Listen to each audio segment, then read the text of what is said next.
ভারতের মুসলমানদের অত্যাচার করছে মোদী সরকার। কতগুলো মসজিদ ভেঙেছে আপনারা দেখতেছেন, এটি ইতিহাস সাক্ষী দিচ্ছে। ভারতের মসজিদ মাদ্রাসা ভাঙছে, ভারতের সুন্দরী নারীদেরকে টেনে নিয়ে সেনা ব্যবচারী করছে জোর করিয়ে। ভারত সরকারের মোদী এই সন্ত্রাস বাহিনী নাই লেলায় দিয়েছে, ভারতের মসজিদগুলো ভাঙছে, ভারতের মাদ্রাসা ভাঙছে, ভারতের মুসলমানদের অত্যাচার করে জুলুম করছে, নির্যাতন দিচ্ছে। বৃদ্ধ একজন মানুষ, ওরা 80 বছর বয়স, ধরে নিয়ে আসি উলঙ্গ করে রাস্তার উপরে তাকে দাঁড়া করে রেখেছে। এই ভারত সরকার গোবর খাওয়া জাতি, গু খাওয়া জাতি, এই জাতির কপাল পড়ে গেছে। ওরা কি একটাবারও চিন্তা করে না বাংলাদেশে আমরা তো লঘু সংখ্যক মানুষ নয়, আমরা সংখ্যা অনেক বেশি। সামান্য লঘু সংখ্যক কিছু হিন্দু আছে, বৌদ্ধ আছে, খ্রিস্টান আছে, এদের কি ইচ্ছা করলে আমরা মহত্বের মধ্যে পেছে ফেলতে পারি, কথা বলেন। কিন্তু আমরা কোন গির্জা ভেঙেছি, কোন মন্দির ভেঙেছি? গির্জাও ভাঙি নাই, মন্দিরও ভাঙি নাই, কোন হিন্দুদের ঠাকুরকে ভাঙি নাই, ওদের মা কালীকে ভাঙি নাই। আমাদের মুসলমান গোষ্ঠীকে অত্যাচার করছে, জুলুম করছে, নির্যাতন দিচ্ছে।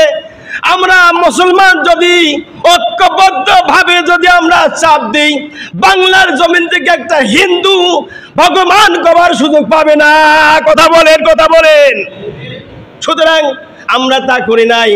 কিন্তু মোদির বোঝা দরকার, মুসলমান গোষ্ঠী ওরা হলো গা সন্ত্রাসী গোষ্ঠী নয়, মুসলমান গোষ্ঠী মানুষের প্রতি অত্যাচার করা গোষ্ঠী নয়, জালেম গোষ্ঠী নয়, ইসরায়েলি নয়। এরা মুসলমানকে আল্লাহ রাব্বুল আলামিন একটা সীমাবদ্ধ রেখে দিয়েছেন, ওই সীমার মধ্যে থাকতে হবে। আমার এলাকায় মহল্লায় পাড়াতে থাকতে পারে হিন্দু, থাকতে পারে বৌদ্ধ, থাকতে পারে খ্রিস্টান, থাকতে পারে যত বেধর্মীরা আছে বসবাস করতে পারে। মুসলমানকে নির্দেশ দেওয়া হয়নি তোমরা তারে অত্যাচার করো।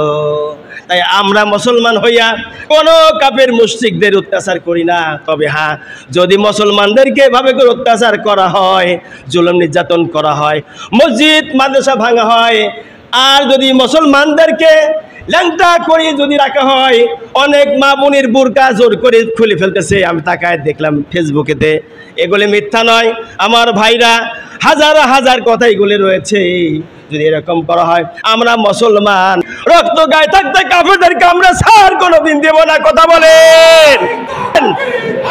মোদিকে স্মরণ করিয়ে দিই, আমরা মুসলমান, শান্তর জাতি, কোরআনওয়ালা জাতি, নবীওয়ালা জাতি, আল্লাহর রহমতওয়ালা জাতি। ঠান্ডা থাকতে দাও, যদি অত্যাচার করো, জুলুম করো, নির্যাতন করো। বাংলার জমিনে যতগুলো হিন্দু আছে, বৌদ্ধ আছে, খ্রিস্টান আছে, ওরা পূজা করছে, পূজা করে আমরা বাধা দিব না। ও ধর্ম পালন করে আমরা বাধা দিব না।